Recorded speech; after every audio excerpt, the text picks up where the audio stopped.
For 41 weeks, Derek Coleman believed he was about to become a father. He bought the crib. He paid the bills. He told his people his baby was almost here. Then a nurse in Atlanta looked at him and said, "Sir, we don't have anyone by that name." And in that moment, Derek's entire life cracked. Because this story doesn't start at the hospital. Derek grew up on the east side of Cleveland, Ohio. Raised by a single mom. Dad dipped early.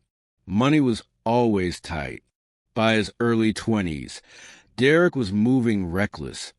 Street fights, bad tempers, and hanging around dudes who didn't care if he ruined his life. But by 32, he was done with that. Warehouse job, clean record, gym after work, church on Sundays. Derek didn't want luxury. He wanted stability. And one thing mattered more than anything else to him. If he ever had a kid, that kid would never have to wonder if their dad showed up. Derek met Tiffany Brooks at a rooftop bar in downtown Atlanta. She wasn't loud, wasn't flashy, just calm, confident, and real. They talked about work, music, and how Atlanta traffic will humble anybody. She didn't rush him, didn't press for labels, didn't bring up marriage or kids. After years of messy relationships, that felt like peace. 3 weeks later, Tiffany sent a text that stopped Derek cold.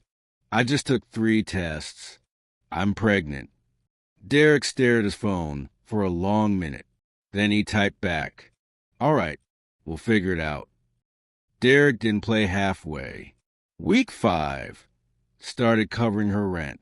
Week 9, groceries, prenatal vitamins, rides to appointments. Week 14, baby clothes from Target and Carter's. Week 18, told his supervisor he'd need time off soon. Week 25, painted a nursery in his apartment gray and blue. Not because anyone forced him, because he wanted to be that dude, the one who stayed. But there was something Derek never experienced. He never went to a single doctor's appointment with her. Every time he asked, there was a reason. They only allow one support person. "My mom needs to be there. She knows my medical history. You stressing me out, and that's not good for the baby." Ultrasound pics were always blurry. Due dates shifted twice. Derek noticed, but he told himself, "Don't overthink it. Don't mess this up." Then, at 41 weeks, the text came in. "I'm in labor, heading to Grady Memorial." Derek left work immediately, heart racing, hands shaking, calling his mom on the drive. At the maternity desk, he gave Tiffany's name. The nurse typed, paused, typed again, then looked up and said quietly, "Sir, are you sure this is the right hospital? No admission, no prenatal records, no patient by that name." Derek laughed, because it had to be a mistake. Then he called Tiffany, straight to voicemail. That's when it hit him. Not fear, truth, the nursery, the baby shower, the money, the version of himself he'd already become, a father. None of it was real. Police later uncovered the truth. Tiffany and her mother had been running the same scam across Georgia, Alabama, and South Carolina. Fake test results, fake appointments, hormones to fake symptoms, real money.